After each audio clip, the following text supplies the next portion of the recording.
ॐ नमः सिद्धेभ्यः। ॐ नमः सिद्धेभ्यः। ॐ नमः सिद्धेभ्यः। वन्दितु सौवसिद्धे ध्रुवमचल मनोवमं गयुं पत्ते ओच्छामि समयसापाहुड मिनमो सुदकेवली भनिदम्। नमः श्री वीतरागाय सर्वज्ञाय नमोस्तुते। हितोपदेशिने तुभ्यं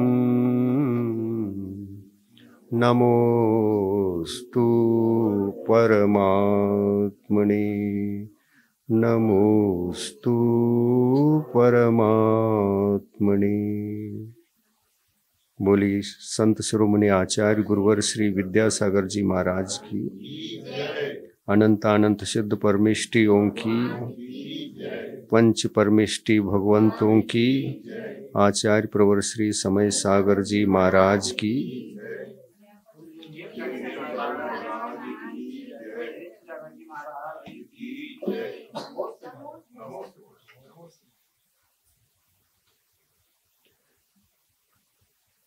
आज पुराना प्रकरण समाप्त होकर जो भव्य जीवों को अभिलाषित और अपेक्षित, जो सदा ही पवित्र भावना को साकार करने हेतु पुरुषार्थ व प्रयत्न चलता है, वह आत्मसिद्धि है। एक धर्मानुरागी भव्यात्मा धर्म को लक्ष्य में रखकर उसको साधना चाहता है, तो आत्मा की ओर दृष्टिपात करना पड़ेगा, क्योंकि धर्म की उत्पत्ति आत्मा में है।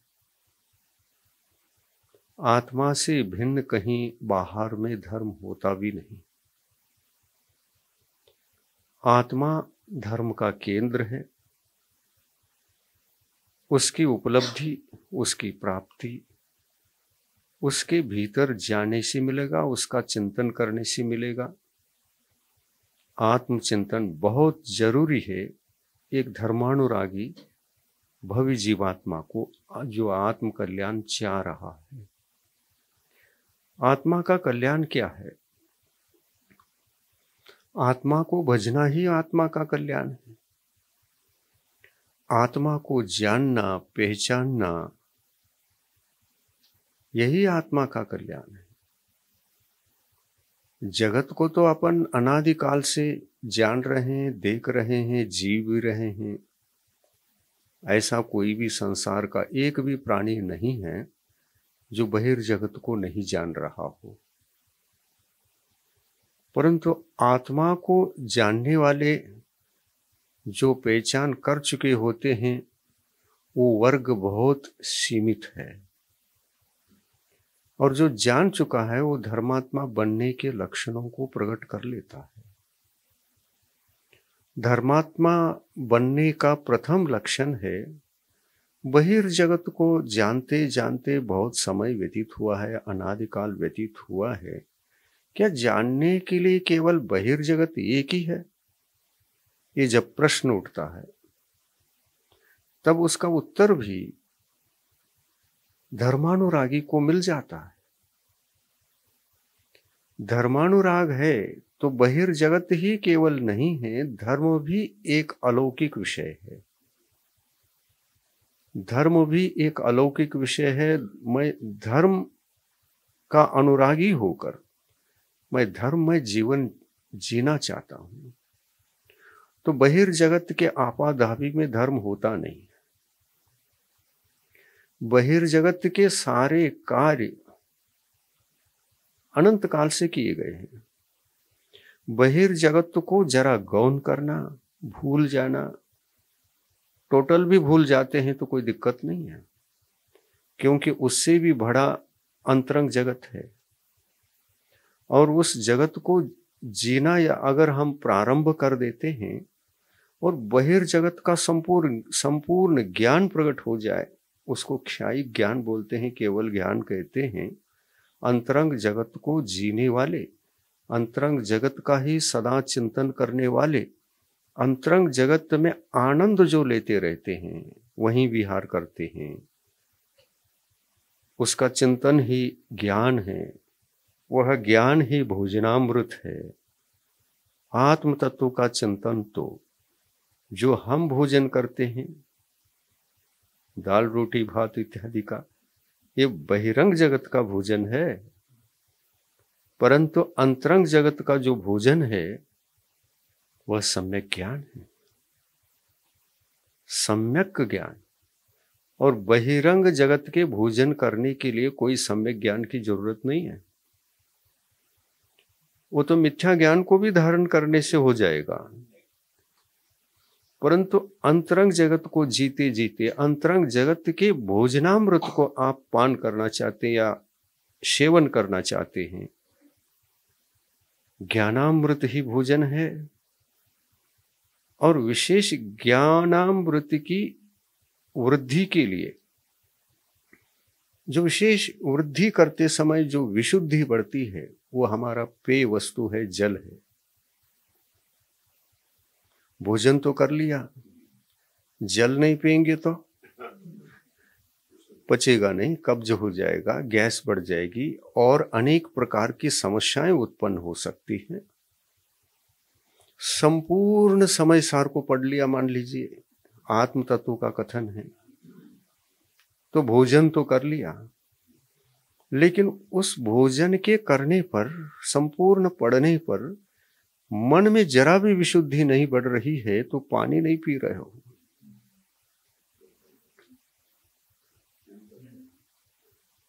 विशुद्धि जल के समान है।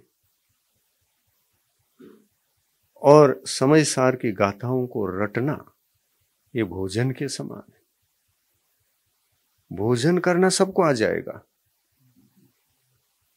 भोजन करने वाला टैलेंट निकलेगा, लेकिन विशुद्धि बढ़ाने वाले जीवों की संख्या सदा कम हुआ करती है।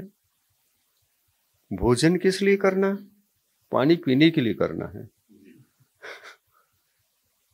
भोजन इसलिए नहीं कि पानी को तो भूल जाना है और केवल भोजन ही करना है। भोजन इसलिए करना है कि भोजन से मोक्ष मिलता है, ये भी सत्य है, इसमें भी कोई एकांत नहीं हो सकता। एकांत पकड़ेंगे तो फिर भोजन ही भोजन करेंगे, पानी नहीं पिएंगे। समय सार गाथाओं को रटने से, पढ़ने से, चिंतन करने मात्र से आत्मा का कल्याण नहीं होता, परंतु जो जिसको विशुद्धि कहा है, विशुद्धि रूपी जल को, वही है अमृतपान पेय। उसको यदि हम पीना प्रारंभ कर देते हैं, जितनी मात्रा में भोजन किया है उसके लायक उतनी मात्रा में विशुद्धि को भी बढ़ाएंगे, तो यह भव्यात्मा मोक्ष मार्ग में एक एक गुणस्थानों को चढ़ता हुआ, गुणस्थानों में तरक्की करता हुआ वो आगे पहुंचता है। विशुद्धि ही हमको श्रेणी चढ़ा देती है, विशुद्धि ही हमको केवल ज्ञान पैदा कराती है, और केवल ज्ञान प्राप्त होने तक ही इस समय सार की जरूरत है। समय सार ग्रंथ एक अद्भुत ग्रंथ है दुनिया का। इसको दुनिया के जितने में अद्भुत ग्रंथ हैं गिनीज बुक में दाखिल हैं, वो सब लौकिक हो सकते हैं, परंतु धर्म की चरम सीमा का यदि कोई ग्रंथ है तो जैन शासन को सदा ही हरा भरा रखने वाला और आत्मा के परम कल्याण दशा तक ले जाकर वहां पहुंचाने वाला यदि कोई बाह्य साधन है तो भगवत कुंद आचार्य का प्रतिपादित यह समयसार ग्रंथ एक अद्भुत ग्रंथ है। ऐसे संत ने 2000 साल पहले इस समयसार ग्रंथ की रचना करके महान उपकार किया है पंचम काल के जीवों पर। चतुर्थ काल में केवल ज्ञानी भी हमको उपलब्ध होते थे, वो साक्षात समयसार जीवित समयसार थे। घर से आप एक सीढ़ी भी उतर करके मार्ग पर चलोगे, दिगंबर मुनि आ रहे हैं, श्रुत केवली आ रहे हैं, मणः परे ज्ञानी आ रहे हैं, अवधि ज्ञानी आ रहे हैं। गांव के बाहर जाकर के जंगल में पहुंचोगे तो अरहंत केवलियों का गंधकुटी समूह शरण मिल रहा है, तीर्थंकरों का समूह शरण गंधकुटी इत्यादि की प्राप्ति होती थी।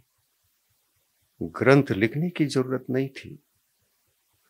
सदा ही ऐसी दिव्य ध्वनि को खिराने वाले इस धरती पर सदा थे।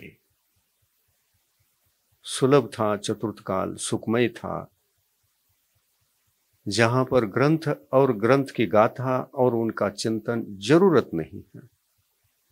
उनके सामने 1 घंटे बैठ करके 1 घंटा निकाल करके जाओ, धर्मात्मा बन करके घर चले जाते थे। कितना भी अज्ञान हो, कितना भी संसार में उलझी हुई हो, मुनियों के, उन केवलियों के, उन श्रुत केवलियों के, उन मणिफर ज्ञानियों के, उन अवधि ज्ञानियों के उपदेश को 1 घंटा भी सुन लेते हैं। हम हल्के, जैसा पतंग उड़ता है आकाश में और अपने आप को हल्का महसूस करता है और सबसे ऊंचा चढ़ जाता है। मंद मंद हवा, जितने प्रमाण में हवा चाहिए उतने प्रमाण में हवा चल रही हो आकाश में, और वह पतंग उस मधुर हवा का ऑक्सीजन खा रहा है। वो शुद्ध ऑक्सीजन यदि किसी को मिलता है तो पतंग को मिलता है, धरती पर खड़े पतंग उड़ाने वालों को भी नहीं मिल पाता। ऐसा हमारा ज्ञान जब तक रागमय है तब तक धरती पर है, जब तक रागमय है तब तक धरती पर है। और इस रागमय बहिर्जगत के जीवन को जीना जरा गौन करके, राग का आग्रह मत करो। राग खतरनाक है, वो धरती से ऊपर उठने ही नहीं देता। वो गुरुत्वाकर्षण शक्ति उसके पास है, गुरुत्वाकर्षण मैग्नेटिक शक्ति उसके पास है, गुरुत्वाकर्षण शक्ति उसके पास है, वो खींच लेता है, वीतराग बनने नहीं देता। और वह राग चाहे शुभ हो चाहे अशुभ हो, राग राग है, व्यवहार का विषय बनता है। आज के दिन हम व्यवहार और निश्चय इसको प्रदान करके यह व्याख्या प्रारंभ करेंगे। समयसार ग्रंथ की गाथाएं प्रारंभिक रूप से 14 गाथाएं जो आदि में हैं वो समयसार के सार। 14 गाथाओं में समस्त सार उसके भीतर समाहित हो जाता है। और उतने ही विषय को यदि हम चिंतन मनन करके अपने आत्मा को जगाएंगे, हे आत्मा तो राग का पक्ष पकड़कर आग्रही मत बन, लेकिन राग का पक्ष भी सर्वथा है ही नहीं है, ये ध्यान में रखकर। सर्वथा है ही है तो अशुभानुराग है। अशुभानुराग शुभानुराग को मिटाता है, इसलिए सर्वथा है ही है। उसका आग्रह करो, कोई हानि नहीं है। यदि अश्वानुराग हानि है, हेय है, तो सब छोड़ो, दिगंबर महामुनि महाराज बन जाओ, अश्वानुराग छूट जाएगा, शुभानुराग में जीवन जीने के लिए मौका मिलेगा और यह मनुष्य को सार्थक होगा। और ऐसा सार्थक अगर हो गया, हम शुभानुराग में ही जीने लगे और जीते जीते शुभानुराग में एकांत पकड़ लिया, उसका पक्ष धर लिया, तो भी गलत हो जाएगा। क्योंकि राग मात्र संसार यात्रा कराता है, ये ज्ञात रहना चाहिए। कोई सा भी राग संसार यात्रा का कारण है, क्योंकि राग से दो ही कर्म बनते हैं, शुभानुराग से पुण्य बंध और पापानुराग से पाप बंध। तो पाप बंध को रोकना हो, अशुभ राग को रोको, और पुण्य बंध में प्रीति मत करो, कहा है कुंद कुंद स्वामी ने। उसमें आसक्त मत होना, उसमें एकांतपना न आना, ये आपके लिए ज्ञात रहना चाहिए। क्योंकि राग राग है, संसार यात्रा का ही साधन है, परंतु वीतराग है, वही भगवान बनने का सही रास्ता है। वीतराग है, वही प्रभु बनने का, अरहंत परमेष्टि बनने का, सिद्ध परमेष्टि बनने का यदि कोई उपाय है संसार में, तो एक ही एक, आत्मा को राग पक्ष से छुड़ाकर वीतरागता में लगाओ। और सच्चा धर्म दुनिया में वही है, और उसकी सच्चाई टॉप लेवल पर है। बाकी धर्म तो राग की कोटि में आ रहे हैं, शुभानुराग के। अशुभानुराग छोड़ने वाला शुभानुराग में आता है और आजीवन त्याग करके अशुभानुराग की उत्पत्ति होती है तो कैसी होती है? सांसारिक विषय कषाय, परिग्रह में। परिग्रह का अनुराग ये अशुभानुराग, और परिग्रह त्याग का, संयम का, और आत्मा से प्रीति, ये शुभानुराग है। आप खुद के आत्मा से भी अनुराग रखते हैं तो शुभानुराग। अशुभानुराग को इतना जोर से त्यागा कि वो याद भी नहीं आ रहा है, और आत्मा से इतने जोर से चिपके कि शुभानुराग में चिपक गए। इसी तरह से जैसे अपनी आत्मा के प्रति अत्यंत अनुरागी होकर उसमें राग बुद्धि न हटाते हुए वहीं बैठ गए तो हानि है, वहीं बैठ गए तो हानि है। तो क्या उसको छोड़ दें? छोड़ना पड़ेगा। छोड़ करके अशुभ की ओर जाएं? ऊपर रास्ता है, नीचे नहीं। नीचे गड्ढा है, ऊपर आकाश है, पतंग वहां उड़ाना है। शुभानुराग को भी आग्रह पूर्वक पक्ष नहीं करना, उसमें भी एकांतपना नहीं करना। और एकांतपना कैसे होता है? देखिए, जो शुभानुराग है वह योग से जुड़ा हुआ है, और शुभानुराग भी जहां खत्म होता है वह योग की प्रवृत्ति रुकती है। मन, वचन, काय, ये तीनों योग है। ये तीनों योग शुभानुराग से जुड़कर शुभ प्रवृत्ति में होते हैं। तो योग और योग के साथ रहने वाली कषाय आत्मा को पुण्य बंध से बांधती है। ठीक है, इतना तथ्य समझ में आ गया। हम राग से, शुभानुराग से कब बंधते हैं? देखिए, राग उत्पन्न होने पर ही बंधते हैं। और राग की उत्पत्ति जब होती है तो कषाय तो है ही, वो स्वयं कषाय है। लेकिन क्या इसके साथ योग नहीं? योग है।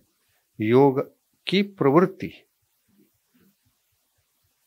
योग की प्रवृत्ति, यह प्रवृत्ति भी जुड़ी हुई है राग से। तो जो राग योग प्रवृत्ति से सहित है वो पुण्य से बांधती है। अब आपने को क्या करना है? आसक्ति छोड़ दो। तो ये मुनि महाराजों को ये भी करना पड़ता है। जिसको ध्येय बनाकर यहां आ गए, भगवान कहते हैं यहीं मत बैठो, ऊपर और जाना है। तुम प्रथम सीढ़ी पर थे, धरा पर थे,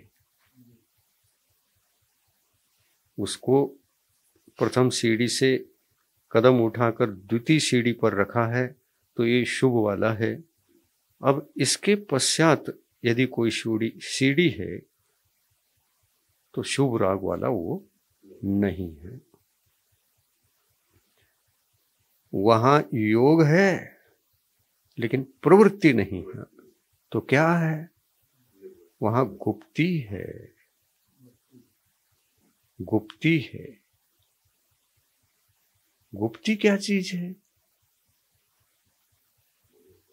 गुप्ती जो हमारी रक्षा करे उसका नाम गुप्ती, आत्मा की रक्षा करे उसका नाम गुप्ती। गोपनम गुप्ती ही। जो अपनी रक्षा करे उसका नाम गुप्ती। आत्मा आत्मा आत्मनः गोपनम गुप्ती ही। आत्मा की रक्षा जो करता है, करती है, वो गुप्ती है। ये गुप्ती छद्मस्त अवस्था में है। यह गुप्ती छद्मस्त अवस्था में है और ये राग सहित भी है और राग रहित भी है। जब हम सामायिक में बैठ जाते हैं, यहां योग प्रवृत्ति तो छूट गई, योग प्रवृत्ति छूट गई तो शुभानुराग भी छूट गया, जो करने रूप था। हाँ, करने रूप राग भाव बुद्धि पूर्वक कहलाता है। हम राग को बुद्धि पूर्वक करते हैं, यानी मन वचन काय की चेष्टा पूर्वक, प्रवृत्ति पूर्वक। प्रवृत्ति के काल में जो बुद्धि हमारी चलती हो, बुद्धि पूर्वक राग। हाँ, प्रवृत्ति में, प्रवृत्ति जहां है वहां बुद्धि पूर्वक राग है। प्रवृत्ति नहीं है तो गुप्ती है।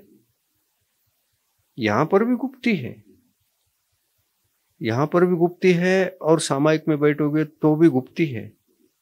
दोनों तरफ गुप्ती है, तो दोनों में अंतर क्या है?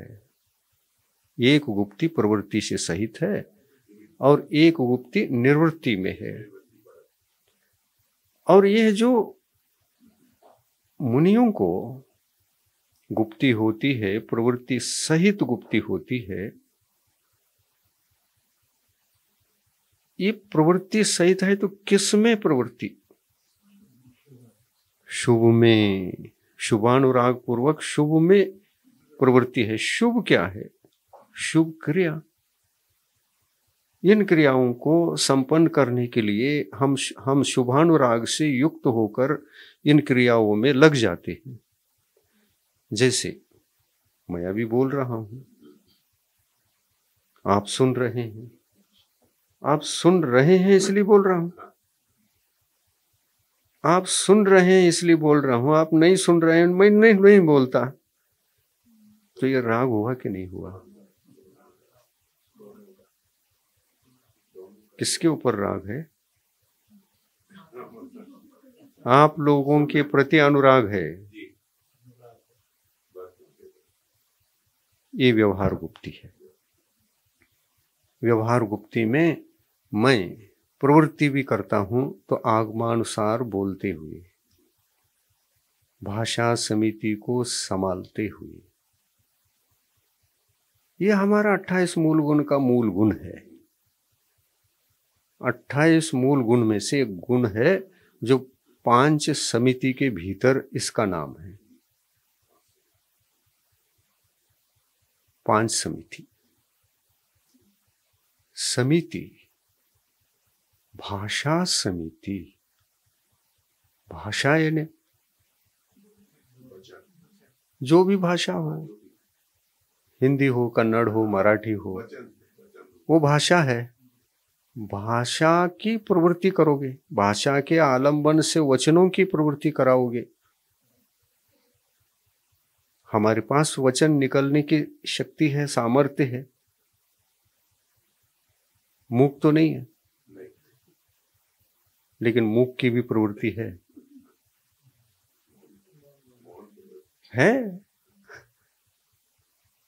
लेकिन वो अशुभ है। वो शुभ में आ ही नहीं सकता, सर्वथा शुभ में नहीं आ सकता। एक देश शुभ में तो आ सकेगा। मुख लोग भी कभी कभी वो इतने अच्छे भाव रखते हुए अपने ऊ शब्दों से ही प्रवृत्ति करते कि नहीं करते। अंतरंग भाव अच्छे हों तो मुख के पास भी शुभानुराग है, शुभ भाव है, शुभ लेशा है, शुभ प्रवृत्ति है। लेकिन सर्वथा शुभ प्रवृत्ति की सीमा तक वो नहीं पहुंच सकेंगे। क्यों? कारण उनको दिगंबर मुनि दीक्षा लेने का भगवान ने परमिशन ही नहीं दिया। और देवोगे तो कोई गुणस्थान बदलने वाला नहीं है, और इसलिए निषेध है। यदि गुणस्थान बदलता तो दीक्षा भी दे सकते थे। गुणस्थान बदलने वाला नहीं है। किस किस का गुणस्थान नहीं बनता? स्त्री पर्याय का, मूक का, नपुंसक वेद वालों का कभी छठा सप्तम गुणस्थान नहीं हो सकता। तो देखिए आप, ये दिगंबर मुनित्व की साधना कितनी ऊंचाई की साधना है, कितनी ऊंचाई की साधना है। ये सब पात्रता हो तो ही बन सकते हैं ना।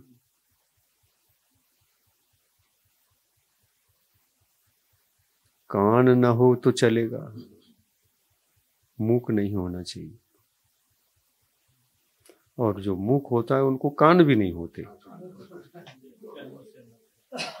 दो समस्या एक साथ।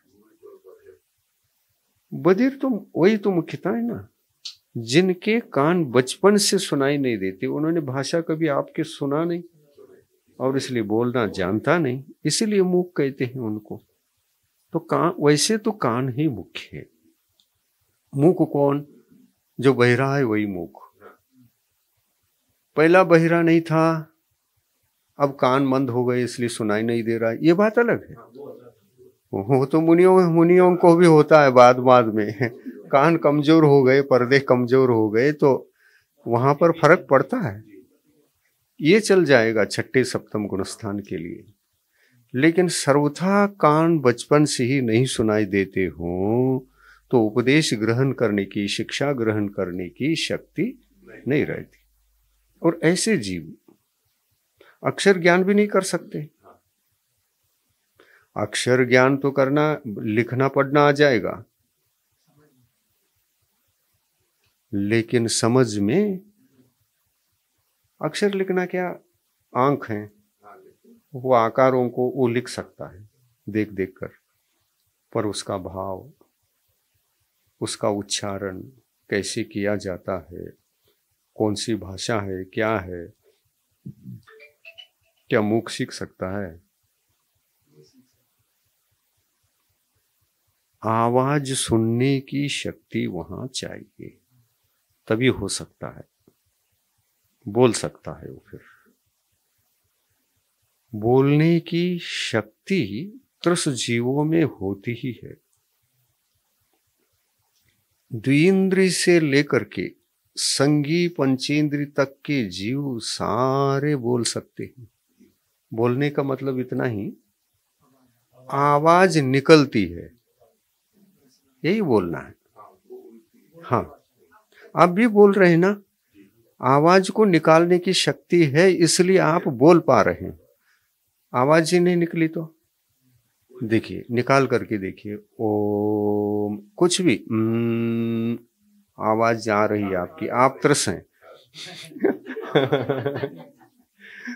आवाज आने लग गई तो आपको कंठ है, त्रस है, कहीं ना कहीं से आवाज आ रही है। परंतु एकेंद्रीय जीवों की आवाज आती ही क्या? नहीं आती, इसलिए भाषा पर्याप्ति उनको नहीं है। और इसी कारण से वो सब धर्मात्मा नहीं बन सकते।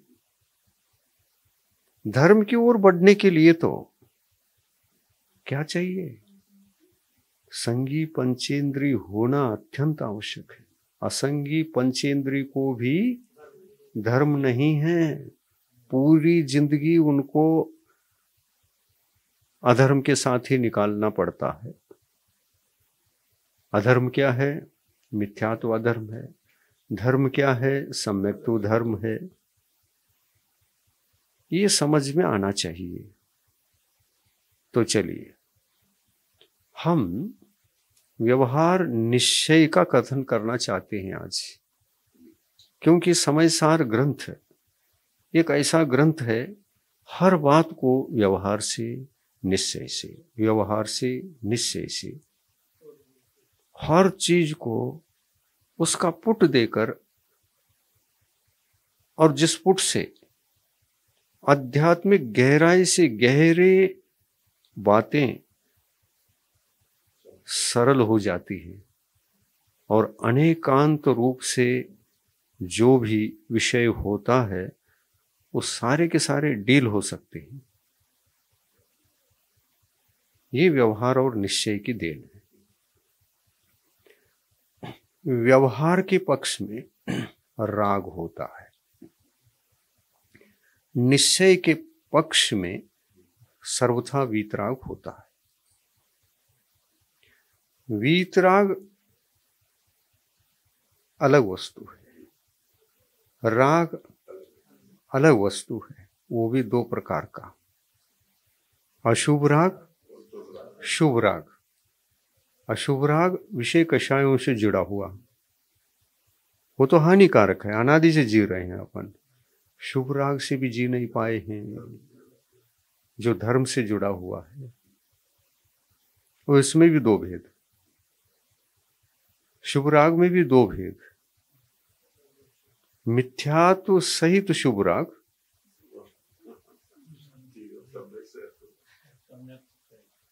और सम्यक्त्व सहित शुभ राग।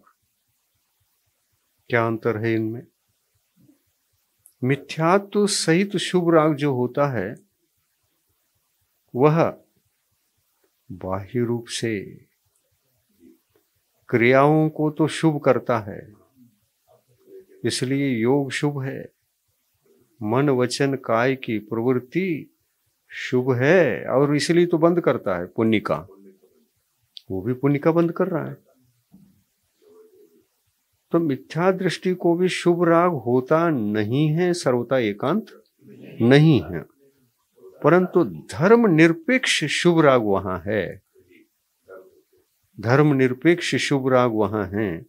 और धर्म से जुड़ा हुआ व्यक्ति, कम से कम एक सम्यक दृष्टि भी हो, तो वह धर्म सापेक्ष होने से उसका राग धर्मानुराग है। और इसी को कुंद कुंद स्वामी ने इसको शुभोपयोग कहा है। मतलब ये हुआ, धर्म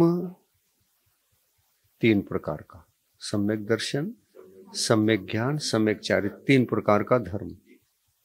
धर्म से जुड़ा हुआ हो, अपने आत्मा में उसको प्रकट किया हो, सम्यक दर्शन को या ज्ञान को या चारित्र को प्रकट किया हो, तो ही आप शुभोपयोगी शुभ होगा, अन्यथा अशुभोपयोगी। तो सम्यक दर्शन शुभोपयोग को पाने का माध्यम हो गया, एक माध्यम है। जब तक वह सम्यक दृष्टि नहीं बनेगा तब तक वह धर्म से नहीं जुड़ेगा, जब तक वह धर्म से नहीं जुड़ेगा तब तक वह शुभोपयोग आएगा नहीं। तो शुभोपयोग क्या है, शुभ योग क्या है, जरा डिफरेंस तो समझना भी चाहिए। शुभोपयोग का मतलब होता उपयोग यानी ज्ञान। जीव उपयोगो लक्षणम जीवस्य, उपयोगो लक्षणम जीवस्य, जीव का वो लक्षण है उपयोग, और वो शुभ से जुड़ा हुआ रहता है। शुभ यानी क्या है यहां, राग। शुभ उपयोग यानी क्या, ज्ञानोपयोग। उस ज्ञानोपयोग में राग की उत्पत्ति होती है। ज्ञान ही सराग होता है, ज्ञान ही वीतराग होता है। तथ्य समझ में आ रहा है? क्या ज्ञान उपयोग? हाँ, ज्ञान को उपयोग कहा है। ज्ञान के परिणमन रूप जो पर्याय हैं वो उपयोग रूप हैं। हम निरंतर जानने की शक्ति कभी खत्म हुई है? नहीं है, निरंतर जान रहे, कुछ न कुछ जान रहे। एक सेकंड के लिए भी रुकावट नहीं है इसमें, एक समय के लिए भी आत्मा रुक नहीं सकता। मतलब ज्ञान की प्रति समय जानने की जो परिणति, पलटन जो है, वो है उपयोग। तो ज्ञान क्या है? जानने की शक्ति का नाम ज्ञान है। और इस शक्ति के आलंबन से आत्मा निरंतर कुछ न कुछ जानता ही रहता है। और जानने के काल में राग भी होता है, वीतराग भी बन जाता है, सब शक्ति पर्याय प्रकट हो सकती हैं। तो राग भी ज्ञान की शक्ति के परिणमन, ज्ञान की शक्ति के परिणमन का पर्याय है। क्या? राग।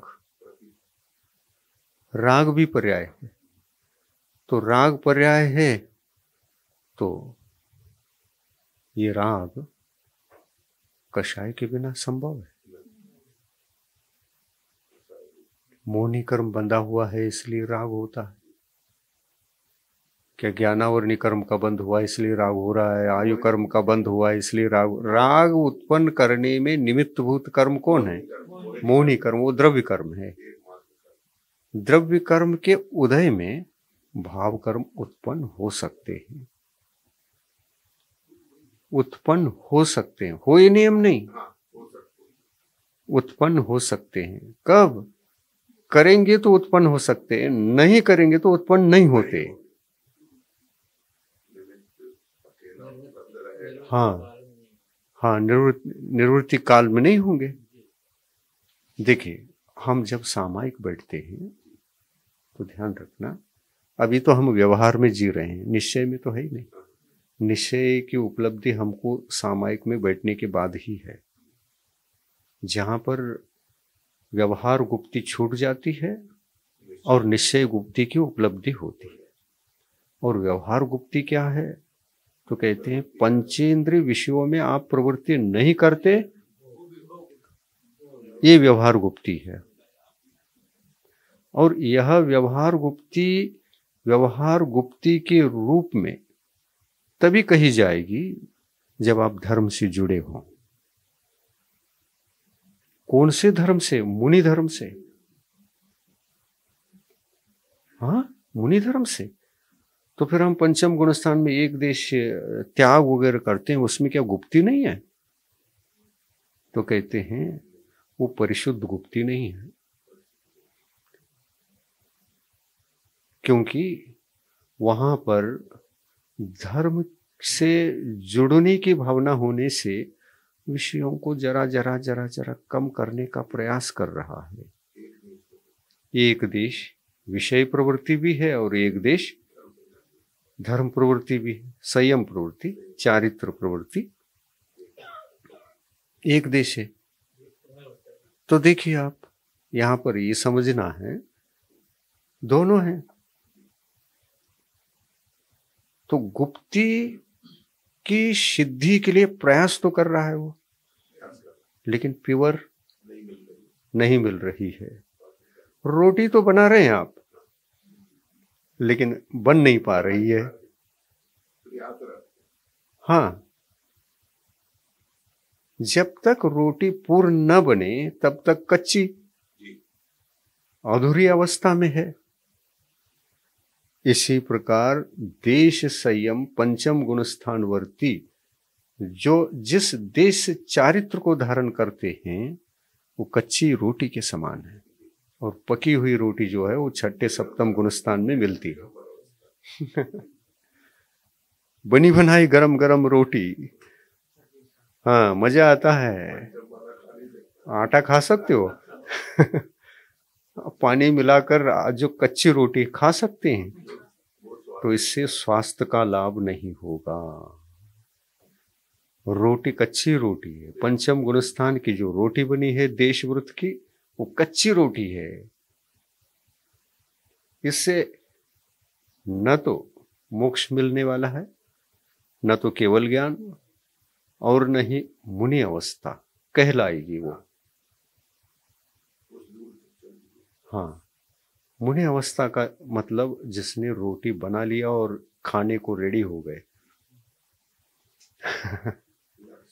किंतु देशवृत्ति कच्ची रोटी को, रोटी बनी ही नहीं है, वो जैसा भी खाना पड़ रहा है खा रहा है, वो दोनों खा रहा है ना। उसमें कच्चापन क्या है? विषय भोग, विषयानुराग, वो कच्चापन। सर्वथा धर्मानुराग उपज जाए तो पंचम गुण स्थान में वह रहेगा ही नहीं, सीधा सप्तम में चला जाएगा। और गरम गरम रोटी थाली में आ चुकी, अब खाना शेष है। अब खाने का मजा अलग है। रोटी तो बन गई, सुनना बहुत अच्छा विषय है ये। रोटी तो बन गई, रोटी खाए नहीं अभी, बन गई, कच्ची थी पक्की बन गई, इसका आनंद अलग है। लेकिन खाने का मजा अलग है इसमें। हाँ, उस रोटी का जो थाली में आ गई थी, उस रोटी का स्वाद जो आएगा वो सामायिक के काल में आएगा।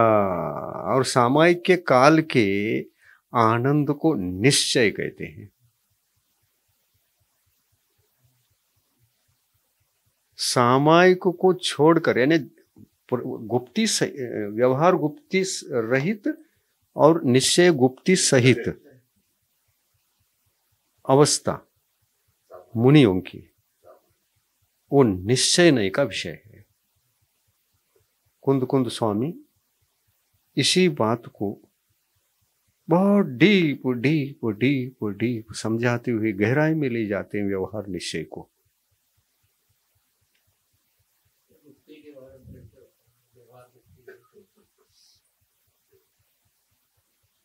व्यवहार गुप्ती केवल मुनियों के पास ही होती है। व्यवहार गुप्ती का मतलब पकी हुई रोटी। हाँ, और जहां पकी हुई रोटी नहीं है उसको रोटी कहा नहीं जाएगा। आटा में पानी मिला लिया, गोल कर दिया, अब रोटी है। उसको क्या बोलते हैं? गोल हो गया, लोई बोलते हैं उसको। वो लोई है। लोई है। और जब तक वह बनकर तवे से अलग नहीं होती तब तक वो रोटी नहीं है। अभी रोटी बनने के मार्ग पर है, वो आटा मार्गस्थ है, बनने के मार्गस्थ है। बन चुकने के बाद भी आगे मार्ग है, तो किसका? बन चुकी है। ये आनंद जो है, बन चुकी है, ये जो आनंद है वो मुनियों को मिल रहा है। इसी का नाम शुभोपयोग।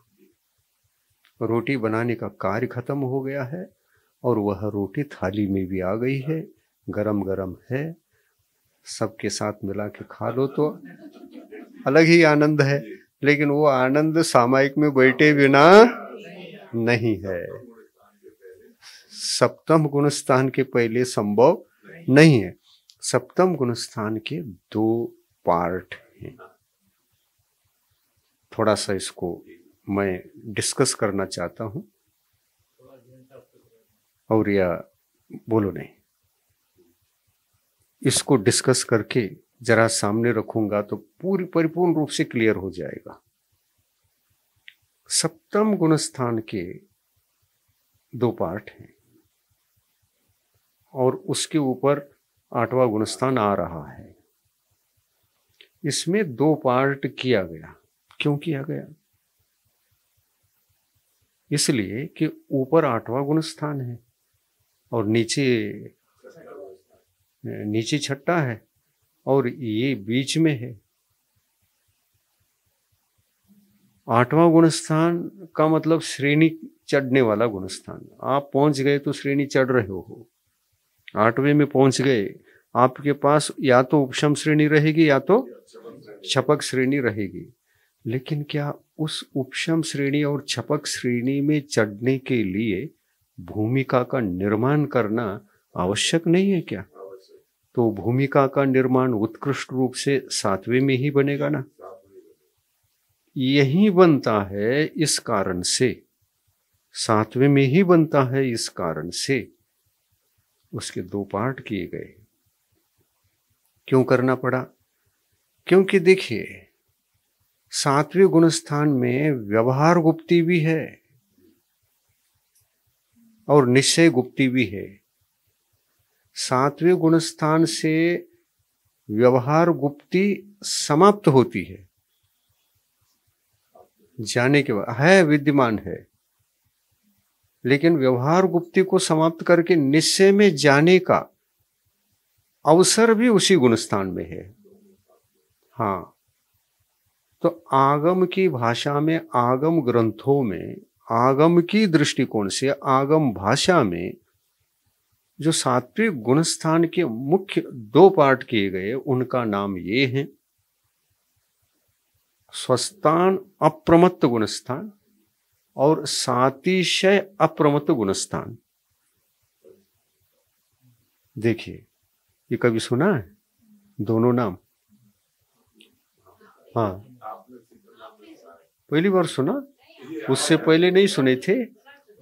सुना तो होगा ना। और देखिए, हम उसी का विश्लेषण कर रहे हैं। 7वें गुणस्थान में जो 2 पार्ट हैं,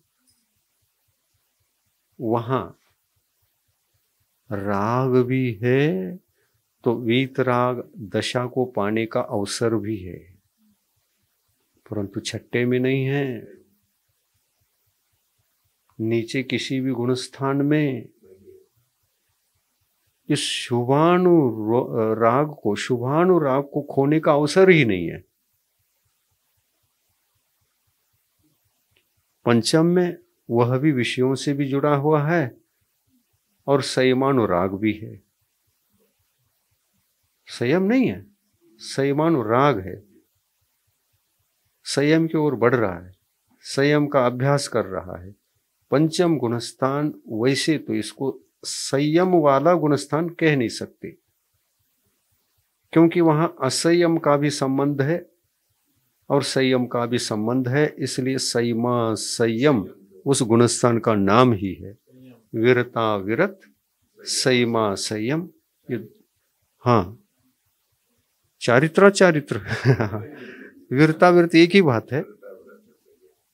वो विषयों से विरत भी है, एक देश है। विरत नहीं भी है क्योंकि विषयों का सर्वथा त्याग नहीं है, तो विरता विरत उसका नाम पड़ा। क्या विरता विरत को ही आप रोटी मान सकते हैं? पकी हुई रोटी थाली में आ चुकी है, ऐसी रोटी कहां? छट्टे में नहीं, सातवें में दीक्षा लेते समय कौन सा रत्नत्रय प्रकट होता है? व्यवहार रत्नत्रय या निश्चय रत्नत्रय है? गलत हो गया, गलत बोल रहे नहीं। दीक्षा लेते समय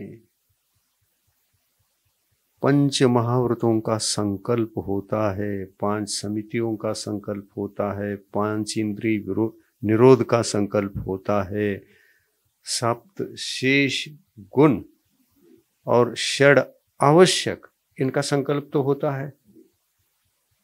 कैसा संकल्प?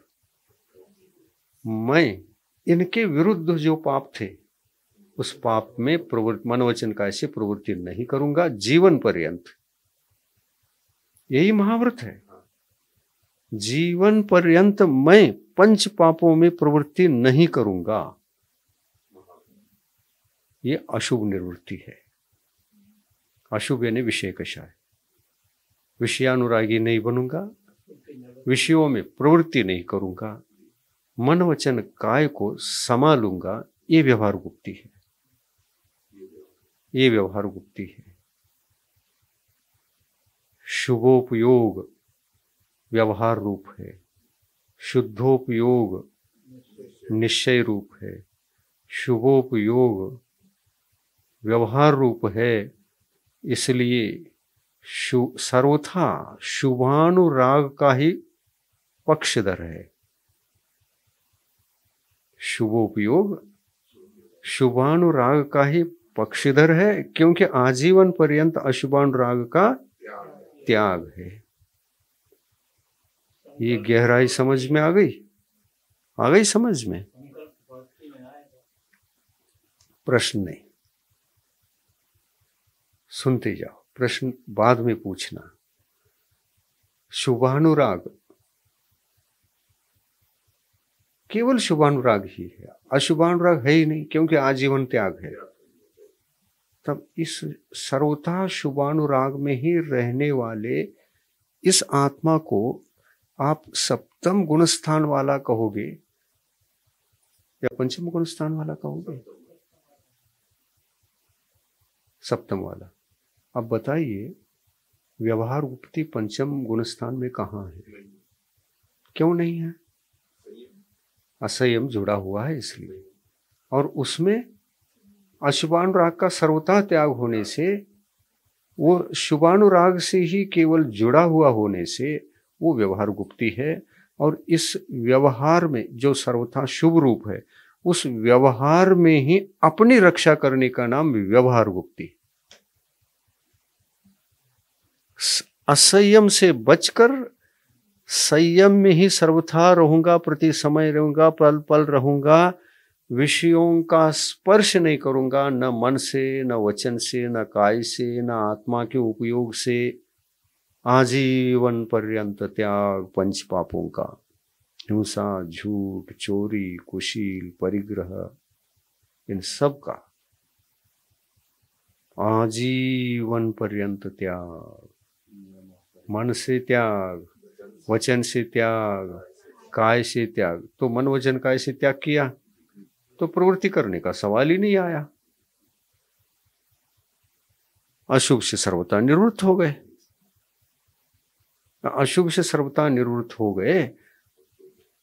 अब ये निवृत्त होना केवल क्या योग से ही हुए?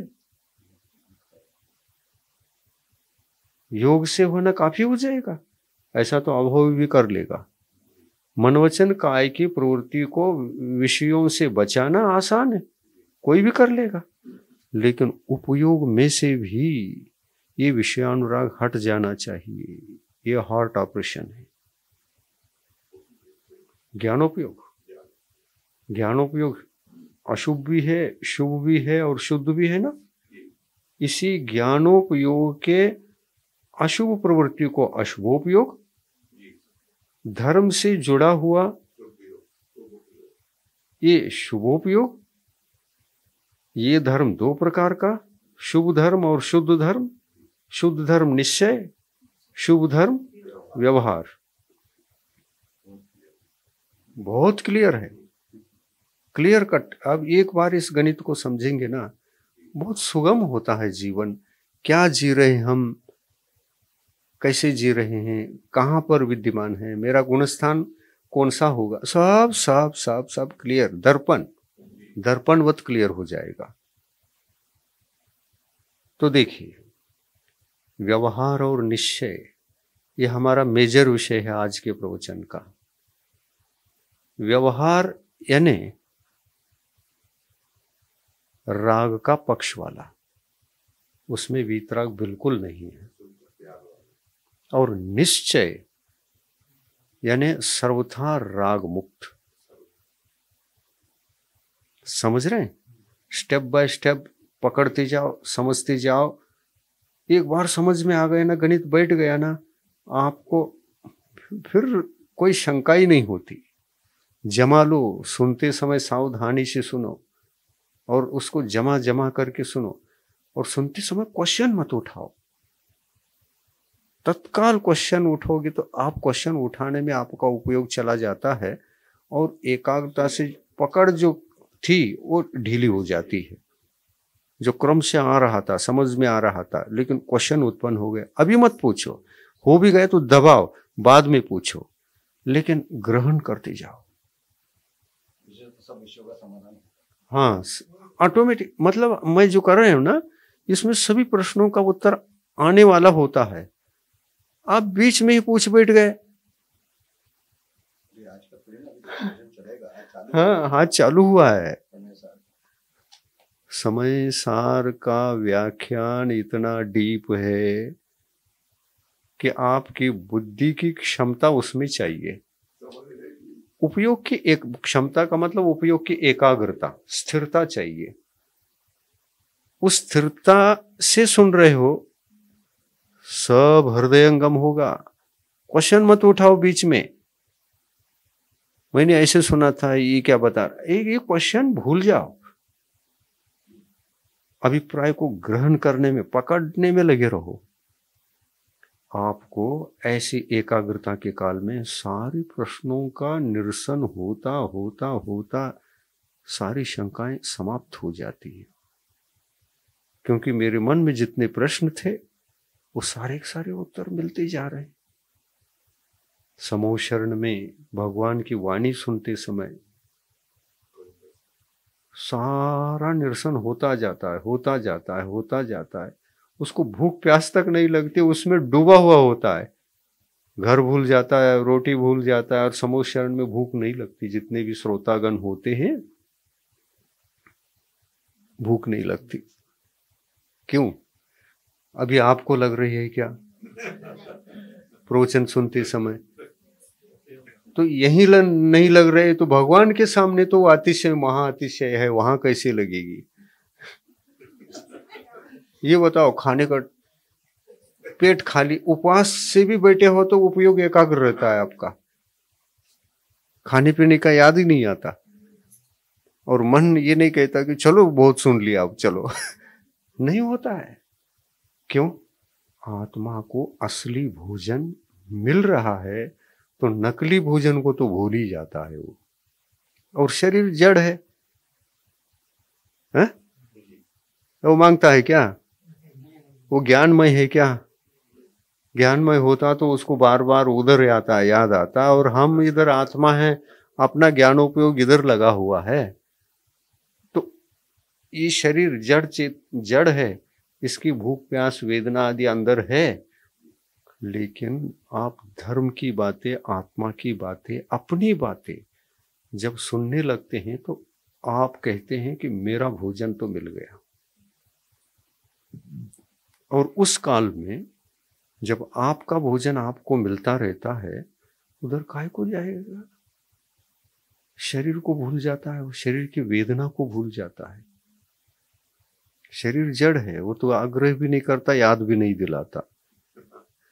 जब आप जिस एकाग्रता से धर्म का भोजन कर रहे हैं, उसमें पेट भर रहा है, उस काल में शरीर की तरफ ख्याल नहीं रहता। और शरीर भी ये नहीं कहता है कि मुझे बार बार डिस्टर्ब कर रहा हो, मुझे वो दे दो, वो दे दो।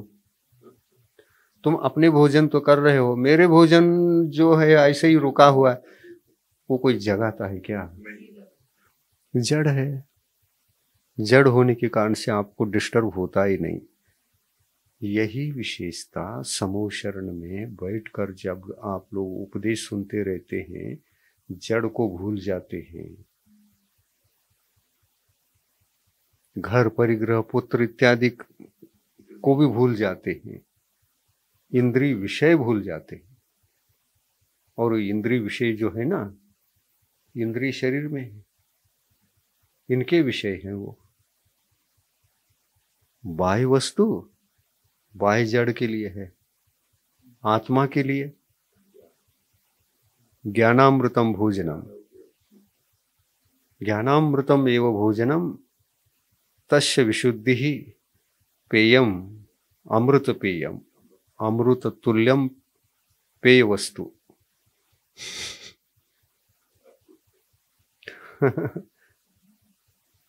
तो देखो क्या बता रहे थे, बहुत गूढ़ विषय आ चुका था, छूट गया वो। हाँ, व्यवहार रागमय जीवन है, चाहे वो अशुभ हो चाहे शुभ हो। मुनियों का शुभ ही शुभ होता है, और पहले गुण स्थान से पंचम गुण स्थान तक अशुभ ही होता है। एक देश शुभ होता है, वो शुभ नहीं कहलाता। कहीं पूज्यपाद स्वामी ने कहा अपनी टीका, तत्वार सूत्र पर टीका लिखते हुए, उन्होंने कहा विषयानुरागत्वात् देश संयमोपि असंयम एव। आया, सर्वार सिद्धि में आया है ये। विषयानुरागत्वात् पंचम गुणस्थाने विषयानुराग निमेन विद्यते,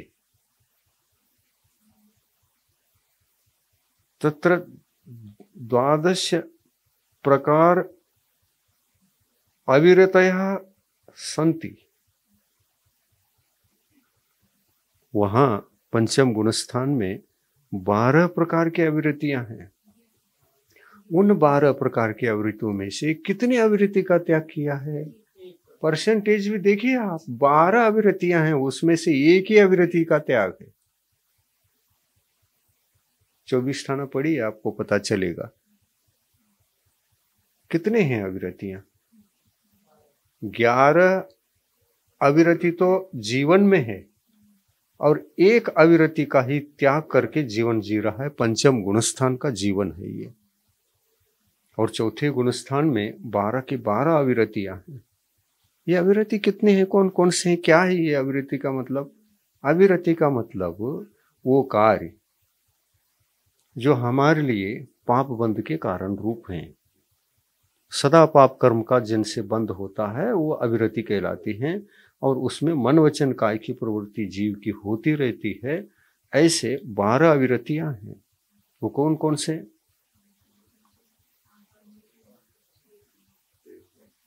मालूम नहीं? षट कायिक जीव की रक्षा न करना अविरति है, करना विरति है। विरति है। अविरति यानी न करना, विरति यानी करना। इसमें प्रवृत्ति होना मनोवचन काय की प्रवृत्ति है, और मनोवचन काय की प्रवृत्ति है तो उपयोग की प्रवृत्ति तो रहेगी रहेगी, वो तो मूल है। स्वाभाविक रूप से रहेगी। उपयोग से भिन्न योग नहीं है।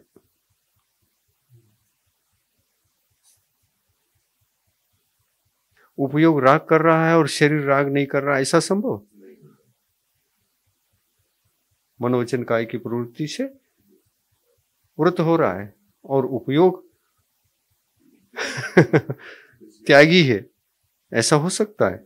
नहीं। उपयोग के द्वारा ही मन अशुभ में जाता है, वचन अशुभ में जाता है, काय भी अशुभ में जाता है।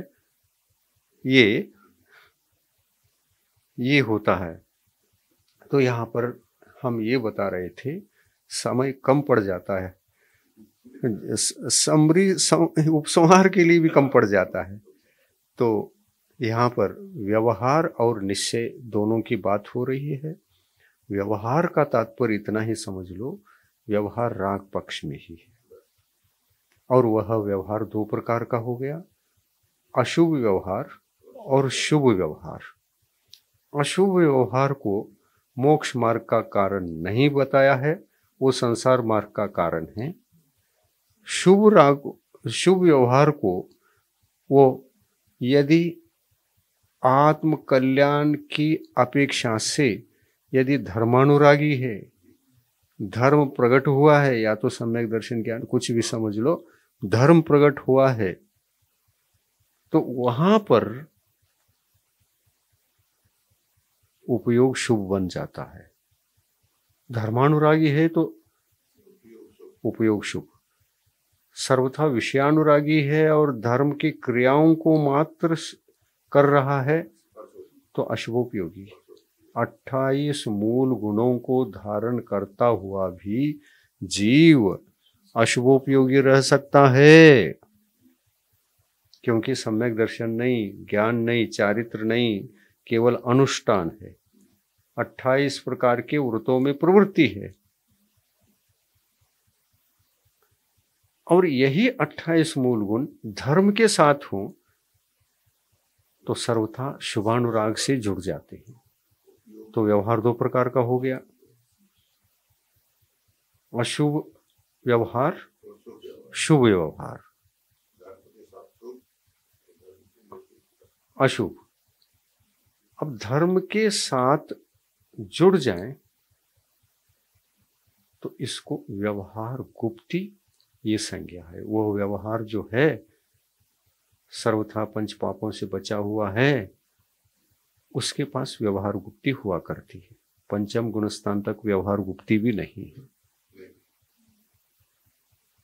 और निश्चय गुप्ती बात ही दूर है। निश्चय गुप्ती तो शुद्धोपयोग का नाम है, आत्मानुभूति का नाम है, छठे गुणस्थान में भी नहीं है, सप्तम गुणस्थान में भी ये निश्चय नहीं है।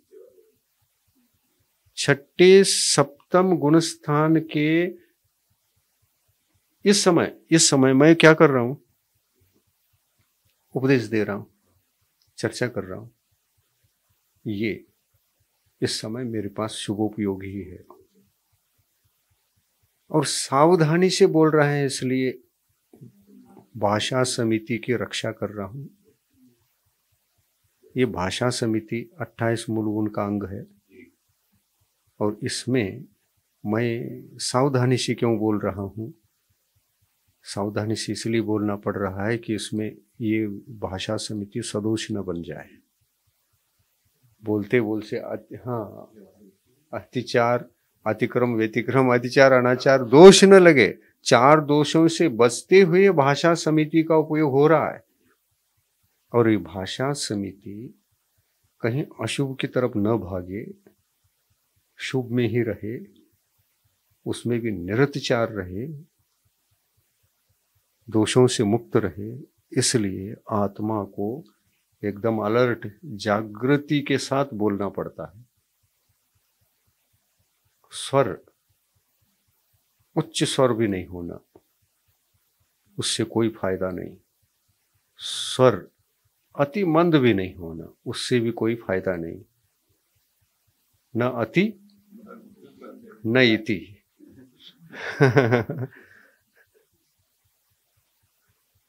स्वर को आगम कथन से ही जोड़कर केवल आगम के वचनों को ही खिराना, ये भाषा समिति है।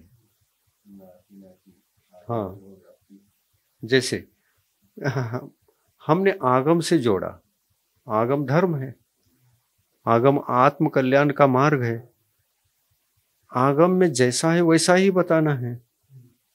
अगर वैसा नहीं बता रहे हैं, फिसल रहे हैं, चुप हो रहे हैं, तो भाषा समिति में दोष शुरू हो गया। अण्वीची भाषण इसको कहते हैं। उमा स्वामी आचार्य परमेष्टि कहते हैं कि अण्वीची भाषणम च पंच, अण्वीची भाषा हित मित मिष्ट होना चाहिए। हित आपके लिए हितकारक, यानी धर्मोत्पत्ति में कारण रूप हो वचन। हित, हित आत्महित, आत्म कल्याण, ये वचन आत्म कल्याण के लिए कारण बने, ये भाषा समिति का हित एक पार्ट है। मित, लंबा भी मत बोलो, 10 मिनट ज्यादा बोल दिया ये लंबा है। मित होना चाहिए। तो मित संख, देखो हमारे सामने समस्या क्या है, मित बोलूंगा सिर पर से जा रहा है आपको, मेरा बोलना व्यर्थ, व्यर्थ भी नहीं बोलना, सीमित, और व्यर्थ नहीं बोलना, मित बोलना, इसके लिए बहुत चिंतन करना पड़ेगा ना। हाँ, नवनीत निकालकर घी बना कर के लाओ घी को सुनाओ तो अपने पास नवनीत है तो घृत बना कर के देना पड़ता है ना। और उसके लिए, क्योंकि विस्तार के बिना कोई विषय समझ में नहीं आते, हाँ, इसलिए समय कम पड़ जाता है। विस्तार करूं समय कम पड़ता है, मित बोलूं आपको समझ में नहीं आता है, और मित बोला समझ में नहीं आया तो आपका हित नहीं हुआ। क्या करें, हमारे लिए बहुत बड़ी समस्या है समस्या बहुत बड़ी है ये। तो इसलिए अब टाइम हो गया, जिनवानी स्तुति करते, यही व्यवहार और निश्चय आगे बढ़ेगा। प्रभु देव तुम्हारे पवित्र मुख से निसृत जो शीतल वाणी, जग जन मन के मल को धोती, अतः कहाती जिनवानी। जयवंतो माँ जग में तब तक जब तक सूरज चांद रहे, शीश नवाते कर्म हरो माँ, अब तक हम विषयांध रहे, अब हम ना विषयांध रहे। जिनवानी माता की जय।